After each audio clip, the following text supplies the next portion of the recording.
Welcome, everyone. It's good to see your names and faces start showing up on the screen. I know some folks are still connecting to audio, and we'll have folks join us throughout our virtual Water Wednesday. But let me say welcome to each of you that have joined us so far. My name is Susan Metzger, and I serve as the Director for Strategic Interdisciplinary Program Development at K-State. And in that role, I have the opportunity right now to serve as the director of the Kansas Water Institute. So it's really nice to see each of you. This is our third official Water Wednesday, if you've been tracking the K-State Todays, but our first two Water Wednesdays, the first one in January and the next one in February, were held in person.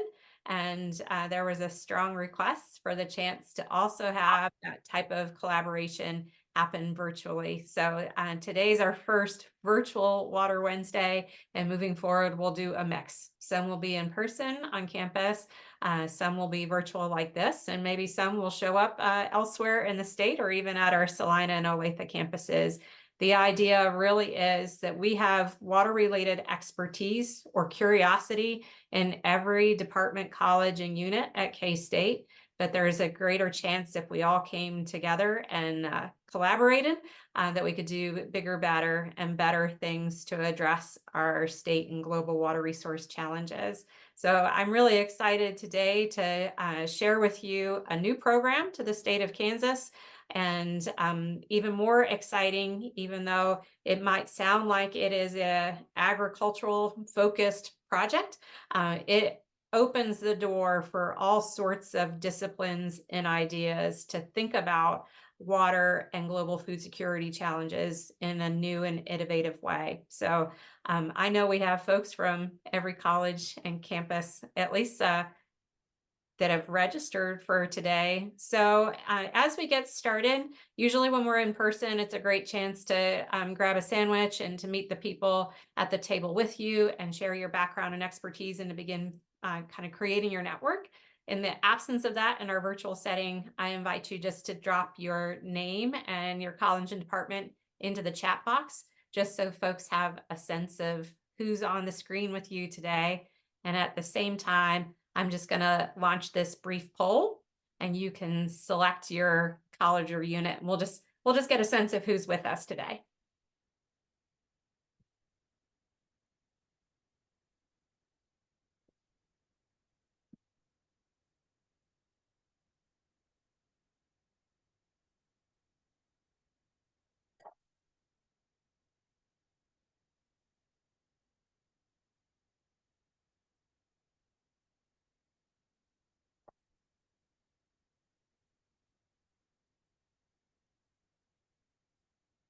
All right, we'll give another moment or two for you to fill out the poll and drop your introduction into the chat box.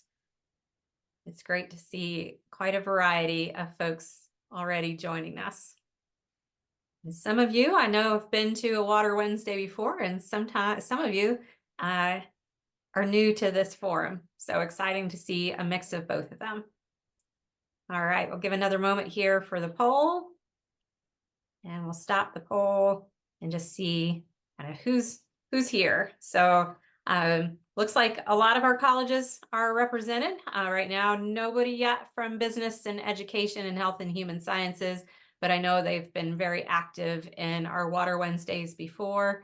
And a lot of our supporting folks are very grateful for K-State Libraries and the KSU Foundation for all of their support so far for the Kansas Water Institute. So with that, I'm going to stop that poll and just briefly share an introductory slide real quick here to tell you kind of a bit about the format of today's Water Wednesday. So we just went through our welcome and introductions, but pretty soon here I'll welcome and introduce our speakers for the day, who's going to share an overview of the Testing Ag Performance Solutions, or TAPS program. And we have a brand new communications and outreach specialist for Western Kansas, Kelsey Stremmel. She's going to share a little bit more about how you can stay engaged in the TAPS program over the coming months. And then something that probably enticed a lot of you to join today's Water Wednesday, we're going to share a bit of an overview of an opportunity to submit a response for a mini call for proposals to share interdisciplinary research or applied projects that directly dovetail into this TAPS program. And then just leave it up to you guys for a lot of questions and discussion, beginning to brainstorm ideas. Do you think this is a good project? Is this a good fit? Anybody else curious and joining me on that type of discussion? And then we'll talk about some next steps. Anybody that's ever joined a Water Wednesday knows you don't get to leave the room without a ticket out. And that's the case in the virtual setting today too, provided technology works well for us. So that's our game plan for today. I'm gonna stop sharing, and I'm really excited to introduce you to a couple of folks here on the screen. So Brian Olson, if you gave a wave, Brian Olson serves as the department head for our Western Kansas Research and Experiment Stations. Hopefully those of you that haven't had a chance to travel out west and visit our other off-campus locations, today's presentation might entice you to make a trip to Colby and do just that, and to meet Brian Olson. And then Darren Rudnick. Darren's turning on his camera there. And Darren joined us last year at K-State. Darren's been with the University of Nebraska. We were really delighted to bring him to K-State as our Sustainable Irrigation Director. So in that role, he might share a little bit more about who he is and what that is. Many of you may have met him at the Water Wednesday in February. And one of the exciting things that he's helping us do is to bring this Testing Ag Performance Solutions program to K-State. So with that, Darren, I am going to turn it over to you to share screen and to talk about TAPS.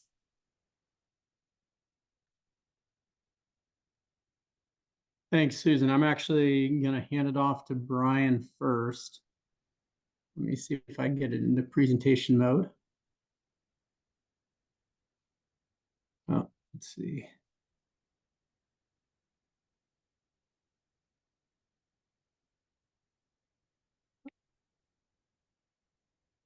It's not in, let's see.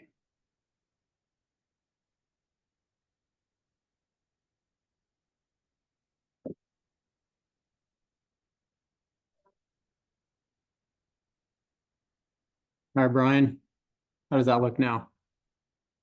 There we go. Perfect. There we go. All right, so I wanted to give a little bit of background, again, back to what Susan was talking about. The foundation of TAPS is with respect to agriculture, but we think that there's a lot of opportunity across the whole university, across the different colleges, to look at TAPS as a way to bring forth some innovative research to the area. So I'm here to talk to give people a perspective of Western Kansas. What are the big drivers? And then again, Darren's going to talk through TAPS and moving forward. So here we've got in this right hand corner down at the bottom a picture of the Ogallala Aquifer, and that's why you hear the discussion about water quantity coming through loud and clear. And that we've got some real issues. And so if you're familiar with Western Kansas, you've got GMD4, which is up by Colby and Goodland. You've got GMD1, which is by Scott City over to Tribune.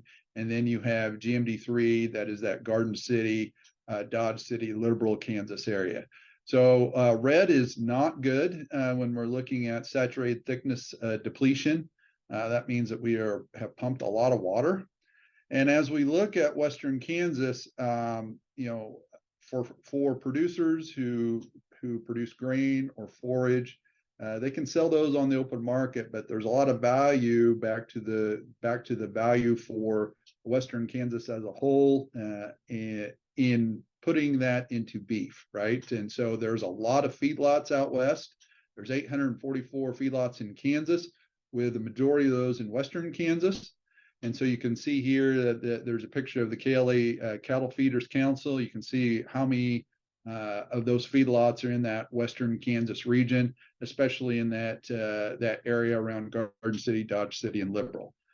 So, again, Western Kansas, we've got irrigated and dryland agriculture, but there's no doubt that keeping these feedlots along with some dairies moving in as a viable option for us to take the grain and forage to is paramount if we want to maintain the lifestyle of the small rural western Kansas towns.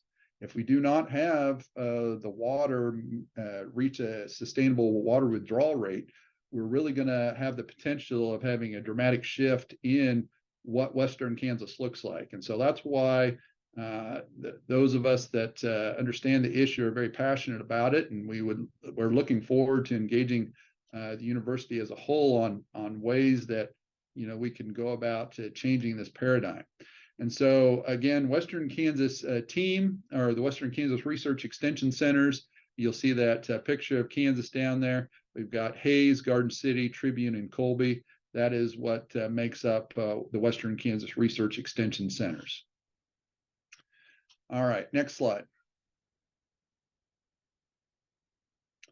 So we do think that that this is a very much a local solution driven system, and so we have some areas of that aquifer where you do not need to actually, because of the way the aquifer is put together, the geographic regions or that formation system, and the number of wells that are being pumped around a feedlot, you may only need to have a reduction of water of, let's say, 10 or 15% within a 12-mile zone around a feedlot. In other areas, you may have to have, depending upon the feedlot, you may have to have a 50% reduction in the amount of water in that 12-mile zone around a feedlot. And that totally changes the whole dynamics for those producers.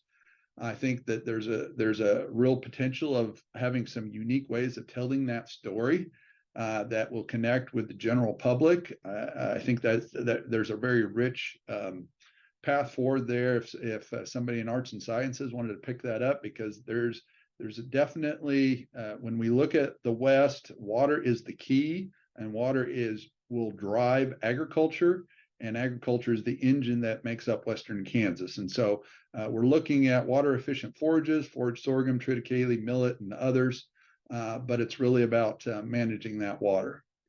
And so next slide. And so then this takes us into TAPS. And so I will turn it over to Darren Rudnick, who again, we were able to get to come over to the K-State team from Nebraska, and we're very happy to have him on board. And so we've got the first year for TAPS being completed up in Colby, Kansas. Darren? Thanks, Brian. Thanks, Susan. Yeah, it's a privilege to be here. Obviously, I'm pretty new to Kansas, so I haven't had an opportunity to meet everybody, but look forward to doing so. Yeah, to help our conversation, I want to give a kind of an overview of TAPS. My assumption would be many are not very familiar with it. But basically, in 2017, several colleagues and I developed the TAPS program with the aim of better connecting with producers and industry partners, particularly in the agricultural production and irrigation.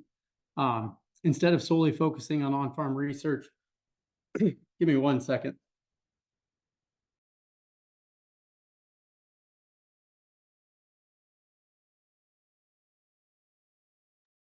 Sorry about that, guys. But yeah, so we wanted to connect with our producers and think of a creative way to actually bring people in instead of relying solely on a demonstration. And hold on, guys, I got something caught up in my throat.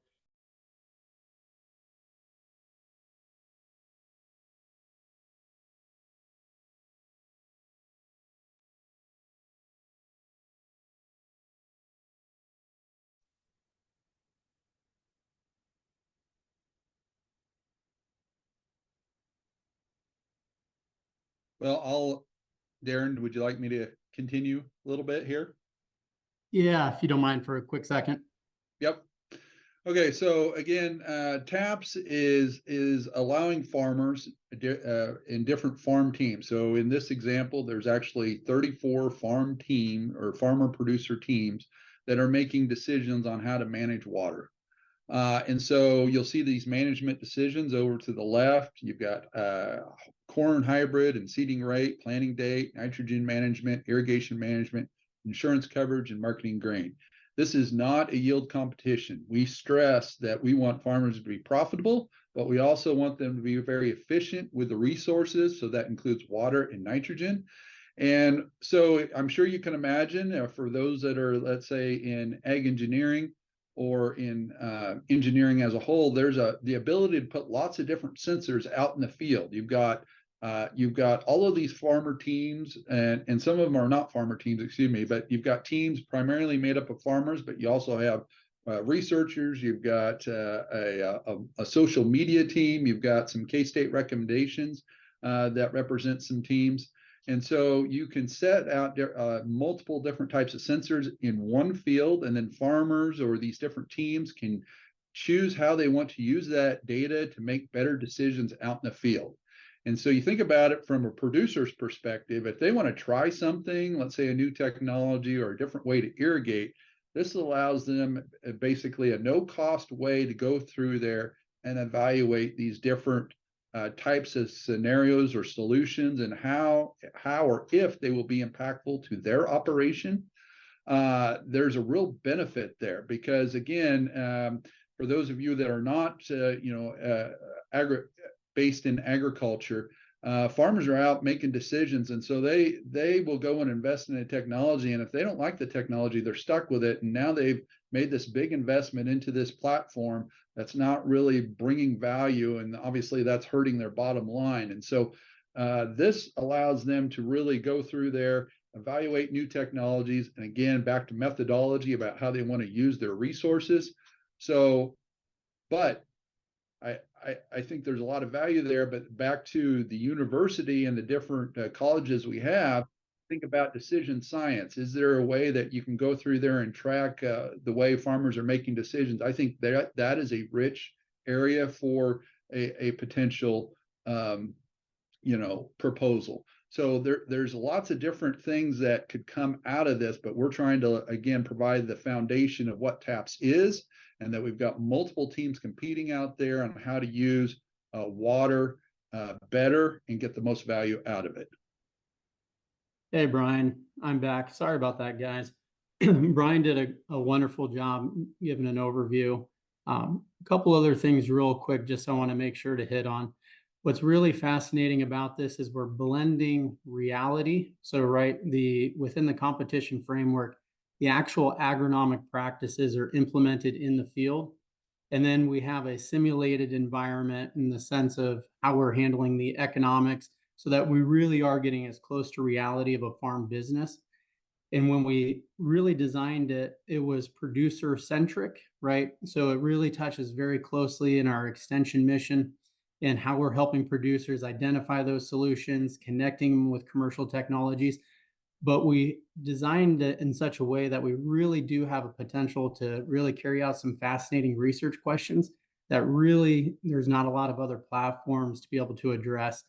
And I hope our conversation will be able to dive into some of those.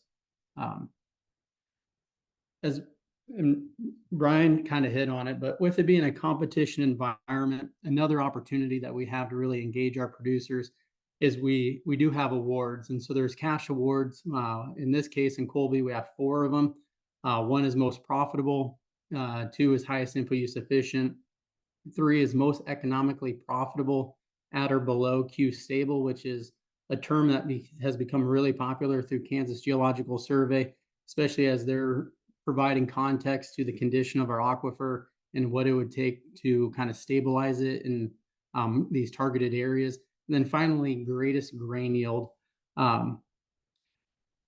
One thing that really allows this program, I think, to be able to be ran smoothly from a producer side, and it also lends itself really nicely in how we can actually maybe tackle some of our research questions. We have a password protected portal. So with this, all of our teams, they're able to log in.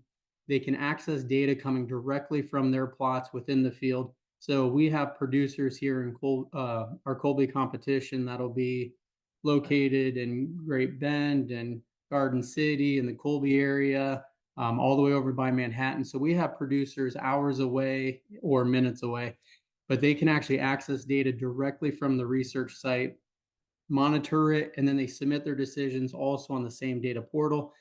But we can also infuse specific questions in there as well. So we can actually ask questions like, what prompted or what information did you use to make that decision? And so we can get into some of the social drivers beyond just looking at it from the agronomic response.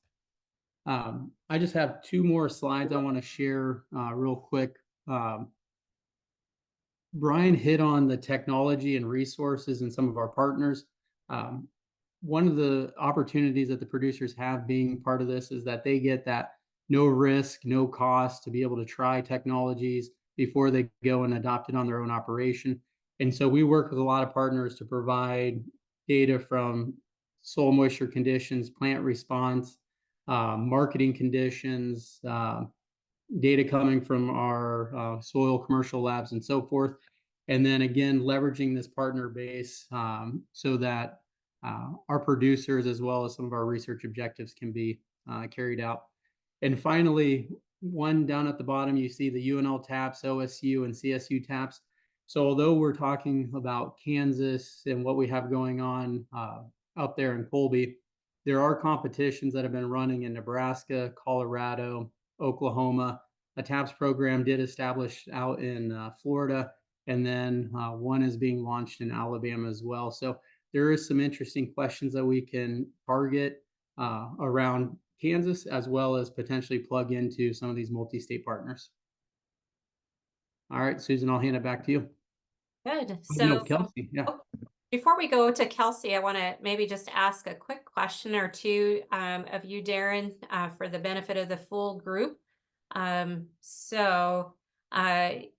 touched on it a little bit. So for this particular program, 32 teams, they make decisions across 5 or so different variables weekly throughout this competition, right? So maybe paint a little bit of a picture of the type and volume of data that would be available for Kansas, and also what they might have access to if they were curious about the Oklahoma, Colorado State, or or Nebraska programs. Yeah, great question. So before we get to like the data, because I mean, even the responses that the producers are making is a form of data, and decisions. Well, basically our first decisions here in Kansas will start this Friday, and the program goes all the way through December, and then the banquet's in January.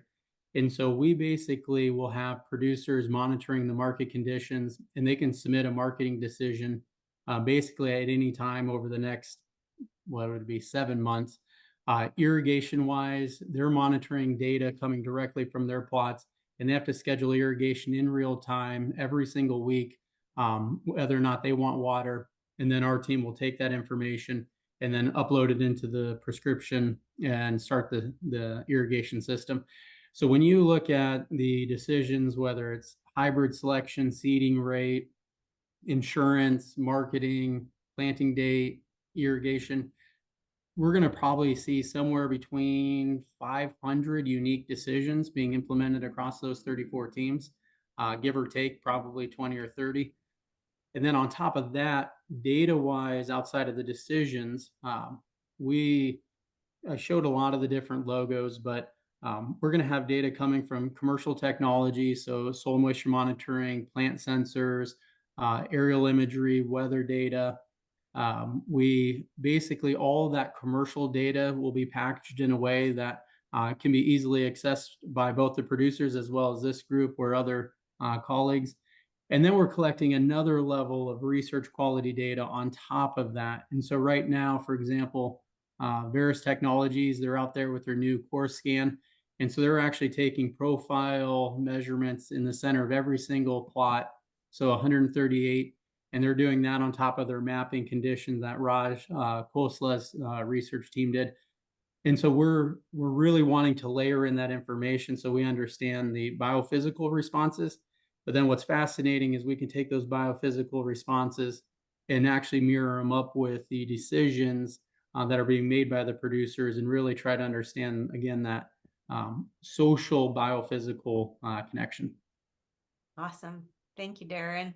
And I think that dovetails really nicely into Kelsey's presentation too, not only of ways that you can stay engaged in TAPS if you're just curious, but also what we're doing with the crowdsourcing portion. So Kelsey, I'll turn it over to you. Yeah, thank you, Susan. That does fit nicely. So if you'd like to continue following along with the TAPS competition in Colby, we'll be sharing behind the scenes and updates throughout the growing season on the TAPS and Western Kansas Research Extension Center's social media, particularly on Twitter. We have a very strong ag community there, and I'll drop those links into the meeting chat.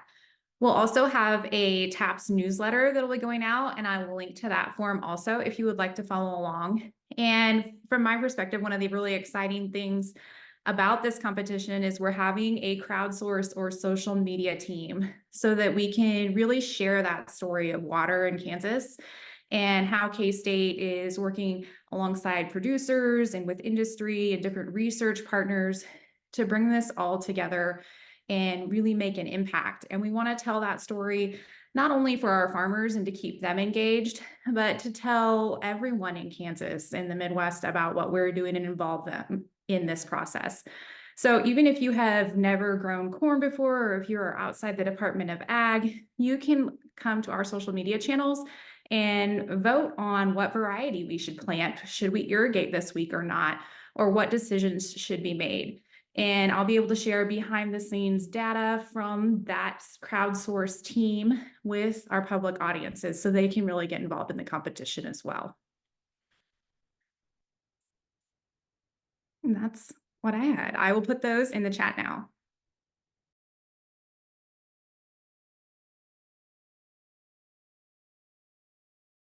There we go. Before we begin talking about sort of the call for proposals, this formal process of inviting some different disciplines and ideas into the TAPS program, just wanted to open it up for those of you that might be curious about learning more.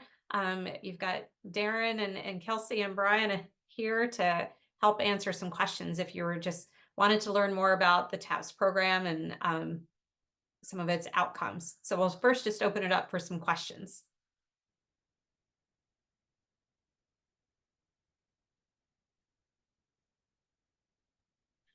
Kelsey, I'm super excited about the crowdsourcing stuff that you guys are going to be doing. And so is this going to be, are you going to do it on a weekly basis? Like, is the crowdsourcing going to be exactly the same decision-making things that, let's say, a farmer team would have? Or are you stepping it down a little bit for the rest of us who might not know what all those terms are, but we want to seem cool and vote anyway? So how are you adjusting that to make it maybe more accessible for those of us who still want to participate? Melissa, that's a great question. Thanks. So with the crowdsourced information, we don't have decisions every single week necessarily that will need to be made, but we will be providing educational content for every time there is a decision needing to be made. And we'll share those updates and deadlines and what's coming up for our producers. So you can really see the struggles and the challenges that our producers are facing in the field when it comes to water and technology adoption. We will be following along closely with what those decisions are, but possibly reducing the complexity of some of those choices or the numbers just to make it easier to get survey responses and collect that information and to make it more manageable. It can be overwhelming, some of the technology innovations that are available. So how do we break those into more pieces that are easier to understand for our audiences that maybe haven't been in agriculture before? And even me, I'm a dryland farmer in Western Kansas, but I have never grown corn before. So this is new for me too. So how do we make it accessible to all and really get those conversations going on social media? Awesome. Thanks, Kelsey and Melissa. You'll see Darren in the chat box. Dr. Hawk says, how many teams, how many are on each team? And do we have a difficult time recruiting or turning away folks? Yeah, that's a great question. So yeah, across the 34 teams, 3 of them would be universities. So we need a control team. And then we have our crowdsourcing team that Kelsey just mentioned. And then we have one more university team. Outside of that, the rest are made up of producers, or there's two student teams. If you add it all up, I think there's about 70 people across those teams. And so there's a small subset. I'd say, Kelsey, what do you think? Maybe 5 of them approximately might be individuals. So just a single person on the team. Most of them, I would say, have anywhere from like 2 to 4 people. Um, Although we've been doing taps in other locations like Nebraska for a while, when we came down and started recruiting and promoting it, I think there was you're doing what? How? And is that even reflective? And so we had to work through that. And so recruiting wise, we had to push pretty hard at the beginning. It was slow, but then it pretty much ramped up. And I was a little surprised we'd actually fill all the spots. But now we might even be at the point where not everybody's going to be able to compete. Great. Thank you, Darren. Darren, I know we have some data folks also online. Where and how is the data for the program stored? How would people access it if they were able to do some research on this? Yeah, absolutely. So right now it's a little archaic, and I see Pascal is on, and obviously he has a different world when he handles data as compared to my simple structure. But we do want to be able to facilitate data sharing more easily, not just from what's being collected from Kansas, but also what's being collected at some of our partnering institutions. And so we are working with some programmers right now. So the same data portal in terms of how we facilitate the data going to the producers and getting the decisions in the competition. We also want to be able to start to develop more of a data repository there that people can easily access, or at least request access, especially from the other states. But right now, I would say the easiest is probably to reach out to Kelsey, myself, or Brian, and we'd get you pointed in the right direction. Perfect. So Maria dropped a question in the chat box, a great one. What are the general goals that these teams are trying to target? Yeah, that is a good one. So I would say that every team's a little different, and that's why I think the program's pretty exciting, right? So you have some producers that are very much interested in benchmarking. This is what I've done. How does it stack up against everybody else, right? And so in this anonymous, nobody knows, you're just another team number. Am I performing well? I think I am. I think I'm a pretty good producer. And so they want to see that. Others, they haven't had an opportunity to maybe try something that they didn't want to. So their motivation or their goal of basically being in the competition is, I want to try something before I adopt it on my own operation, right? And so you'll see things like, how far can I pull back on water? How far can I pull back on nitrogen, or things like that. And then you also have different dynamics where when you have dads that are getting older, right, and they haven't fully released the management decisions to, say, their son or daughter.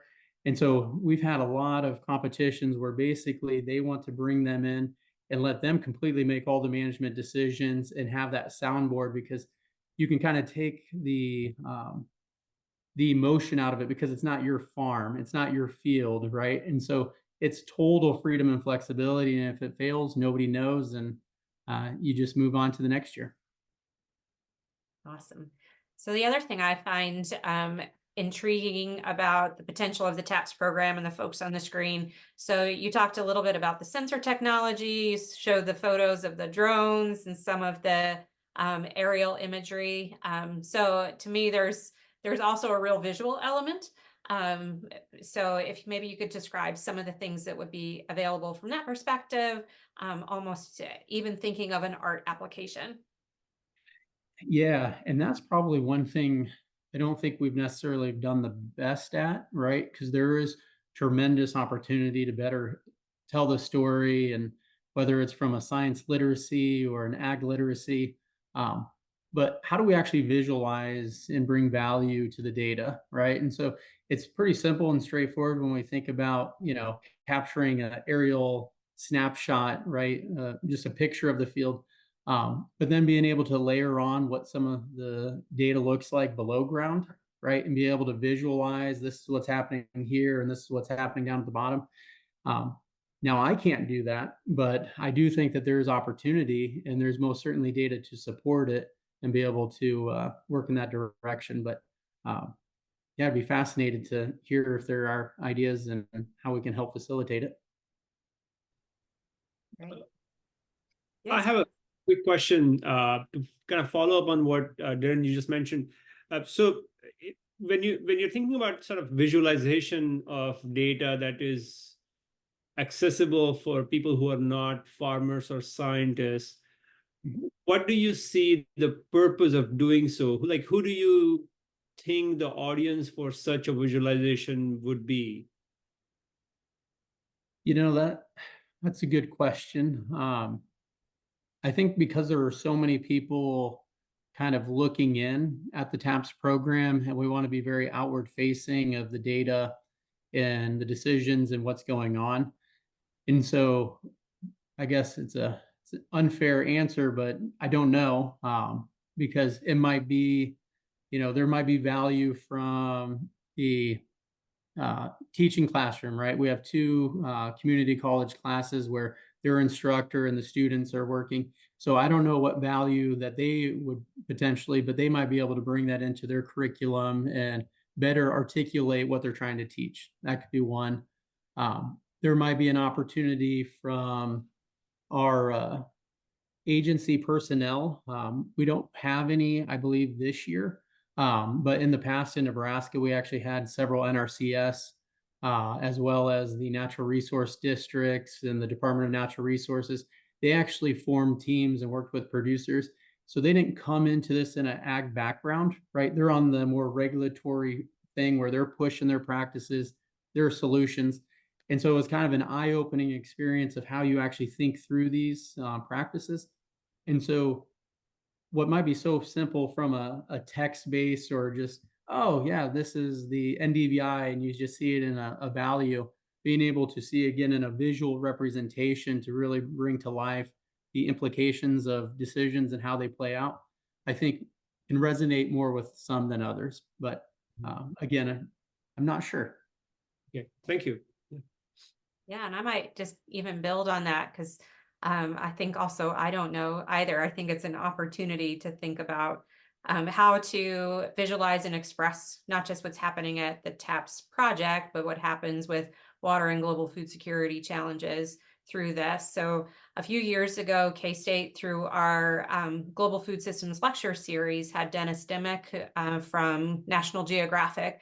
And a lot of Dennis's work is about using photography and images to show to a wide audience the challenges globally that we face with food security. So I think there's a curious opportunity to think of what might be available even at this TAP site for sharing that same type of messaging. Good. A quick another question. So in terms of K-State student engagement, in what capacity are students engaging into this program? Because I understand the actual competing people are probably more farmers, and are there what is the student engagement, in other words, into this? So I'm going to answer more from a historical, what we did in Nebraska, and then the hopeful with some of the opportunities moving forward. So in the past, we've had, actually, we did have a high school, an ag club. I want to say it was Norton, but basically they went ahead and competed up in our competition, right? So you had high school, we had undergrad agronomy club, they competed, and then we had kind of the tech junior colleges from Colorado, Western Kansas, Southwest Nebraska, and then yes, Western Kansas, obviously in this one. And so you have different age groups, and those were a little bit more curriculum oriented. One of the things that we're working on as well, so Chuck Burr, a colleague up in Nebraska, wanted to do what they call VTAPS, virtual taps. And the idea is basically take the data that's coming from these field sites, calibrate a crop model, work with computer scientists to gamify it, and then basically use that in the classroom for basically to support the curriculum. And so they're right now targeting high school students so that you can go through and basically highly constrict or constrain the scenarios, or you can open it up, but it's actually built off of the data that's collecting from our field sites. And Vishali Shard is actually part of that group as well, with her expertise in crop modeling and irrigation management. Thank you. Excellent. So this question in the chat box from Maria. Kelsey, you might start answering this, and maybe we'll tag team on, because we use the term producers and farmers sometimes interchangeably and sometimes very different in different audiences. So maybe if we can start there, and then Darren, if you want to kind of the second part of that, Maria asks about do we work with owners and workers too? You might talk a little bit more about some of the team makeup. So we'll start with Kelsey. Thanks, Susan. That is a good question. And I think it's some jargon we get into agriculture that we're a little indiscriminate sometimes when we throw those words out. And a lot of it is personal preference. I know a lot of times I use producer, especially when I'm talking about farmers that maybe have livestock and crops. So they have diversified operation. And I feel like it encompasses a more holistic view of what they're producing. Farmer historically has more of an implication that we're talking about someone that just grows crops. That said, I know a lot of our producers or farmers in Western Kansas really prefer the term farmer rather than producer. They feel producer feels a little bit more academic. So I know for me, when I'm speaking, I use those a little bit interchangeably and kind of depending on the context of who's in the room. But yeah, I hope that helps. Yeah, perfect. And Darren, maybe to add on with Maria's second part of the question, working with owners and workers too, some of the laborers on the projects. It's not just really the farm owners or their descendants that's on these teams. Maybe talk a little bit about some of the other folks that are joining them. Yeah, absolutely. I would say what we don't want is necessarily teams being made up of industry personnel solely with the idea of, hey, I want to put my product in there, and all you care about is showcasing that product, right? So it's always, we'd like you to be connected to a farmer, and if they want to use your technology or something, great. And so, but once you have kind of that farmer or student group or that core group that we're trying to really connect with as part of the program, then it's form your team however you would like, right? And so in a typical team, you might have the seed dealer that they trust and it's their advisor when it comes to seed selection, seeding rate, and so forth. They might have their crop consultant on there as well. They might have, 2-3 people that they lean on to make different agronomic and marketing decisions. We have one group where he has his 2 hired guys, right? So 2 individuals that don't own the land, they just work the land with him on an hourly base. But again, as they're making more and more decisions, better understanding the whole system and how it's being done, it seemed like that was tremendous value, and he wanted to have them on their team. I'd say the one group that we probably haven't really connected, but I don't think we've necessarily targeted them, I would say would be the absentee landowner, right? So those that are removed, unknowing necessarily, and I don't want to generalize, but maybe less familiar with the day-to-day what's going on their land that they own but lease out. But it could be an opportunity for sure. Great. So Darren, I think one of the best ways to learn sometimes is actually getting out and walking around and checking the place out. But Colby's a couple hours away, so a lot can be done remotely. But if somebody were curious to come out and check out the site, when and how could they do that? And can you talk about the field day opportunities as well? Yeah, absolutely. So I would say we'd love to have you come out west. And so whenever would work, just let us know. Obviously, Brian, the department head out there for Western Kansas, he's a great contact. Reach out to me, reach out to Kelsey. One of us, or we will find somebody to be able to take you out and show you not just necessarily the taps, but also an opportunity to see what else is going on there that might resonate with your work or your interests. Now, specific to events, we do have 2 in-season field days. We try to think about it in a little different manner than some of our traditional means of connecting, right? So we plan to have a kind of a technology showcase day on sometime second week of June. But we haven't quite identified the date, so I don't want to say the date we're thinking, but we're targeting the second week. That's going to be a good one. We're going to have a considerable number of farmers. We'll have the industry reps there. We'll be able to do a little bit of kind of walking the field, seeing how things are played out.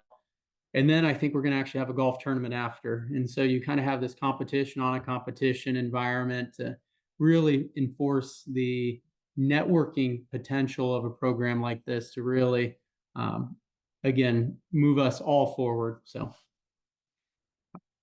Kelsey, do you want to maybe add on any of those other opportunities? Because again, there is quite a bit going on out west.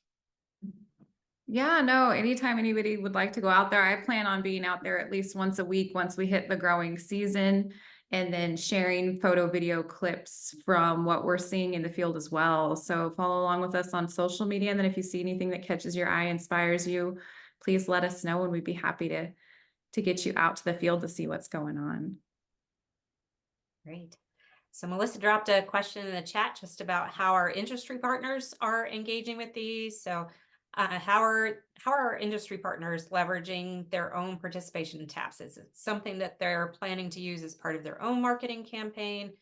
Do they have access to all the data too? What does that look like?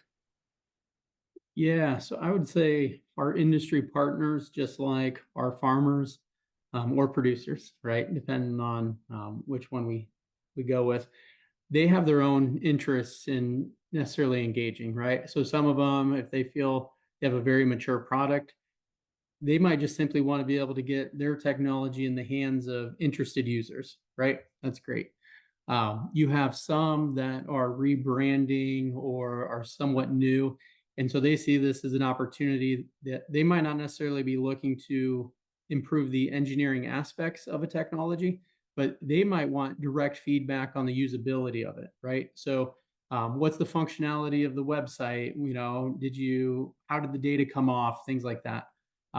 Then you have a third level where they might be in new product development, testing, beta version. And so they want to be able to put something out there in somewhat of a controlled environment where we're collecting a lot of ancillary data. And that data basically can help inform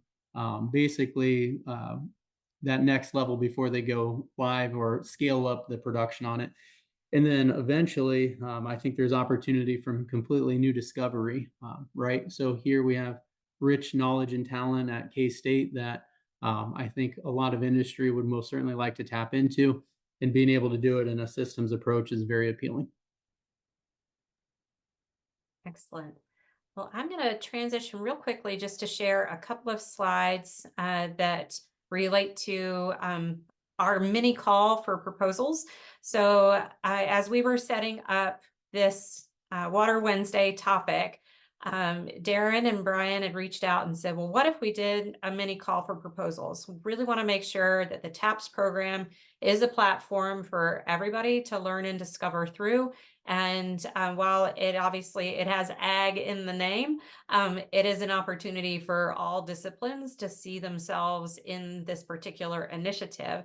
And so with that, let me do some sharing of my screen. That's always the most challenging part of Zoom, is figuring that out. So here we go. So we're keeping it really simple. It's just open for a month, a call for proposals. And after today, we'll send out a follow-up email with the recording from today for those especially that weren't able to join us, and the link for this call for proposals. And the format is really simple. So being able to provide your name if you're the project lead, and the names and contact information of your team members. And the abstract is really the most difficult thing you probably have to put together for this, in 250 words or less. Describe the research or applied project that you would like to dedicate towards this project. We're asking that, so we have the opportunity to fund up to 4 maximum $25,000 awards. But that means also that if your project proposal comes in less than $25,000, it opens up the opportunity for us to award more than 4 projects. And so that's just a framework. And those that work traditionally in a heavy research setting, Pascal dropped a kind of comment to this in the chat box. $25,000 is not a lot of money, and we certainly understand that. But we hope that this opens up some really creative ideas for the types of research projects that you, or applied projects you'd like to consider. And also, perhaps you would like to think about the data and challenges offered through TAPS, that if you had a bit of seed money and can do a little bit of baseline evaluation, would set you up really competitively for a larger research proposal. And so we'd love to see some of those concepts and ideas too. So also in your proposal format, being able to put out your schedule and milestones, as Darren explained. We kicked off last week. They're starting to make their management decisions and planting in May, and we'll have the final award ceremony next January. So I think that helps you think of when you'd have access to data, when things will be really up and running. And the idea is we'd like something that helps kind of come in side by side with us. So when you're thinking about your schedule, something that can be achieved in a year timeframe is really fantastic. And the deliverables can be a variety of things. Perhaps it's a new hosting platform. Perhaps it's a research finding report. Perhaps it, is it an art application. I mentioned to Elizabeth Dodd a graphic novel. Anything's on the table. A creative application of what we can do just to bring different ideas and concepts into the TAPS platform, all with the idea of thinking about how to communicate and address our water resource challenges, especially as they relate to food production in Western Kansas. So I'm just going to leave that up for a moment or two here so you can keep capturing some notes. But again, we intentionally kept it really simple with the idea that we can invite lots of different creative ideas into this. I think those of us that have been engaged with TAPS for a while know there are so many great questions that you could ask of the data through this program, whether it's a social perspective, bio and ag engineering perspective, or something we haven't even thought of. And we want to make sure we're just inviting all those opportunities into this space. So with that, I'll open it up to questions again. And Darren, Kelsey, or Brian, anything you wanted to add to the RFP process? Susan, I think you hit it quite well. Just building on a couple points that you made. So this might be another really good opportunity when we think about not just our research or teaching extension direct responsibilities, but within your department, do you have capstone projects, right? Where you're looking for something very creative. There's a source of money that would be able to really be leveraged. Maybe there's a grad student that currently has a project that's touching on this that would need just a little bit more to be able to build on to take it to another level. Those might be another couple avenues. Great. Thanks, Darren. Any other questions or ideas from the group?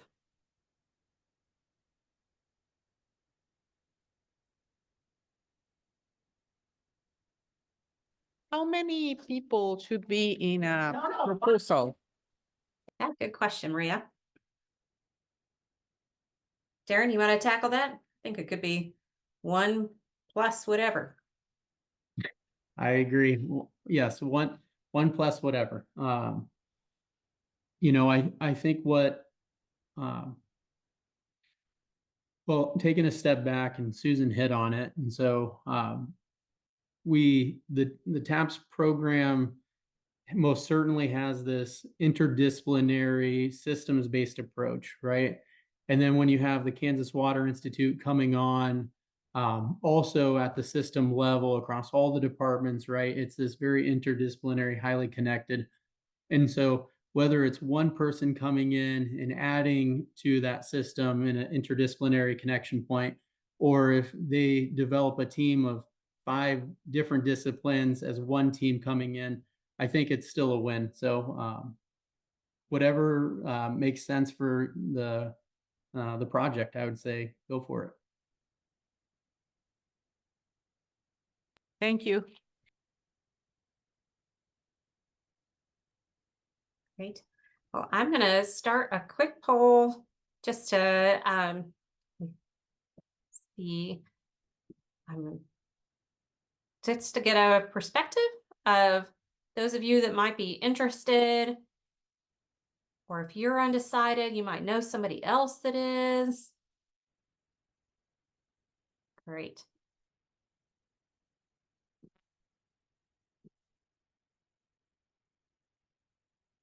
Good. Some that were just curious about TAPS.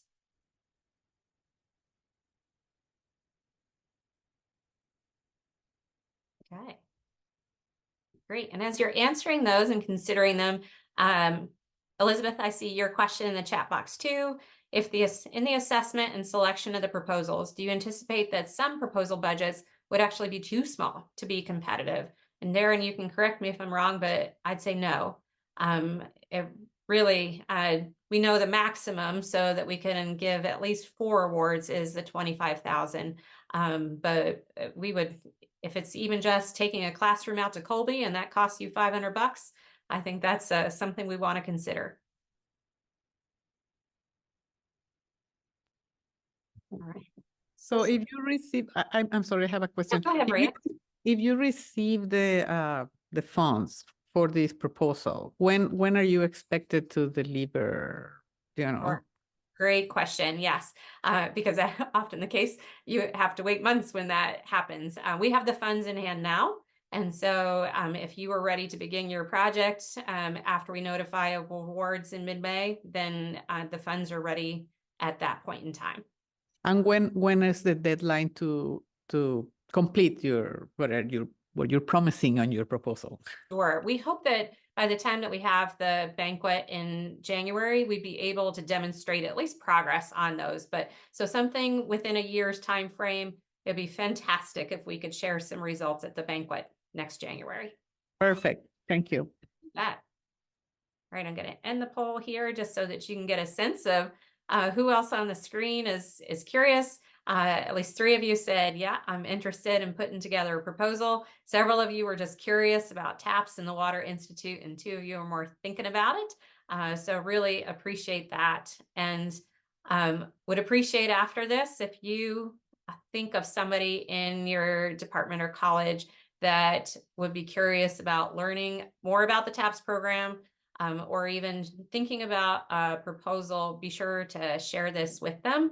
We're going to also send out the call for proposals in the K-State Today and share the link for this recording so that others can benefit from hearing about this great and exciting program too. So do feel free to keep putting your questions in the chat box.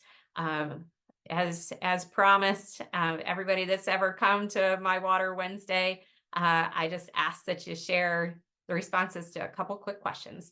What are your key takeaways from today? And what actions might you consider as a result of our time together? And so I invite you just to share your thoughts with those, and then we'll do some visiting.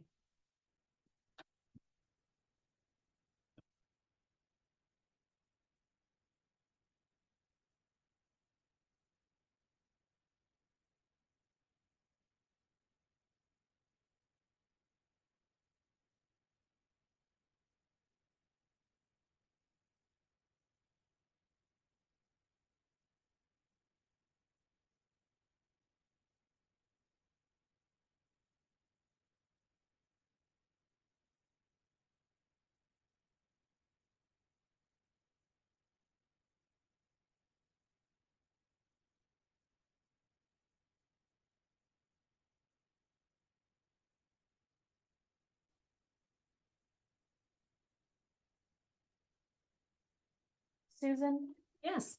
I was curious, like, because there weren't very many on this call, and I know there's others that are in this. So will your team help us play matchmaker with, like, I have this idea, this is who I really need to work with, or who would be a good team member to bring value to this idea? Is that something your team will help us with? Absolutely. Great question, Gaia, and something right up my alley and right up the purpose of the Water Institute. So feel free to reach out to me. I am going to put my email address in the chat box. If you're curious about adding a discipline to your proposal or an expertise, but you don't know that person, let me know what you're thinking. And we'd love to help make some introductions to make that possible.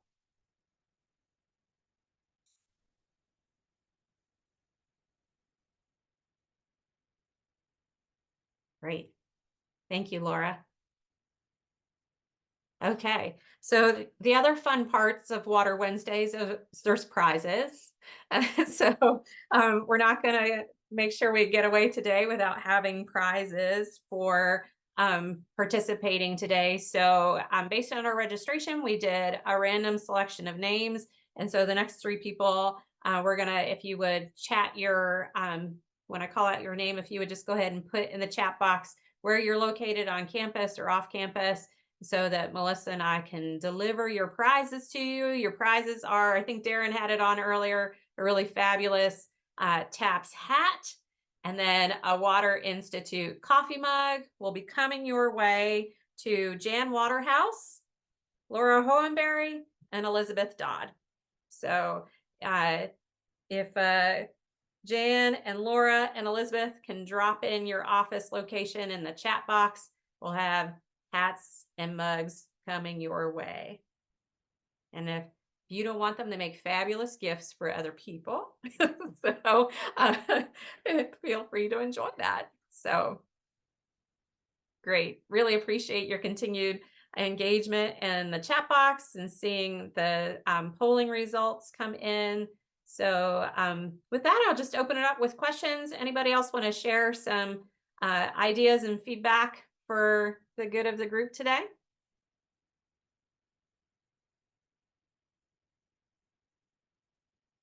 I just wanted to add that I know that Susan has indicated ways that you can keep in touch with Kelsey and you can keep in touch with her.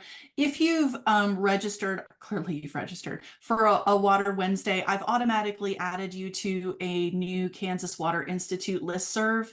And so you'll periodically be receiving information about funding opportunities, webinars, Kansas Water Institute events, and other things like that. So be on the lookout. I promise I'm not spamming you. So hopefully that'll be something that that will hit your inbox soon. And if you know of any other colleagues who would like to be added to that, you can certainly send that information to me. I'll put my email in the chat box as well, and I'll make sure that they get added in. Perfect. Thank you. And if you want to go ahead and mark your calendars, if you've been enjoying participating in the Water Wednesdays, or you want to encourage somebody else to come to the next Water Wednesday, that is May 15th. It'll be in person over the noon hour. Usually we start at 11:30. We conclude by 1:00 p.m. Understanding some of you sometimes just have to come and go, drop in. That is A-okay. And I see Stacy's on the call. Stacy is one of our Water Institute working group members, and she and a team will be working on the topic for the May Water Wednesday, but it's going to be focused around academics. So how do we collaborate more on our water related curriculum? And Stacy, do you want to share more about that? Actually, Susan, I just want to clarify. So we're going to do that after the semester's over? Would you prefer the 8th? I'm just gonna say that's gonna be a tough one to get faculty if we're looking at after finals week. Yeah, you bet. Okay. Well, date to be determined. Topic is good, right? So topic is great, and maybe we save this topic for the fall. I mean, I don't know, but I think yeah, you're right. We're running into an interesting end of the semester, and just being aware that from the agricultural side, you probably got a lot of planting and a lot of that going on, and from the academic side, Grades are due that Tuesday, and I'm guessing we're gonna have a lot of folks gone. Yes, yes, very good. Well, we will finalize the date, and a topic that we're hoping would either be May or soon is that we have lots of folks on campus who teach courses that are either all about water or have water at least as one of your modules. And is there more of an opportunity to find collaboration on those courses? And how do we then also think about preparing our students for the next generation water workforce, either through degree programs, micro-credentials, certificates, things like that. So it's a chance for us to explore all those opportunities. Great. All right, Darren and Brian and Kelsey, any closing words for the group?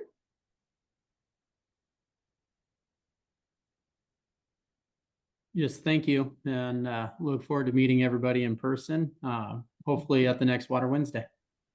Perfect. Thank you for your interest. Great. Yes, thank you. And I hope to connect with you on social media as well as the next Water Wednesday. Awesome. Thank you. Thanks, all. And Jan, Laura, and Elizabeth, your prizes are coming your way. So thank you all so very much. Take care.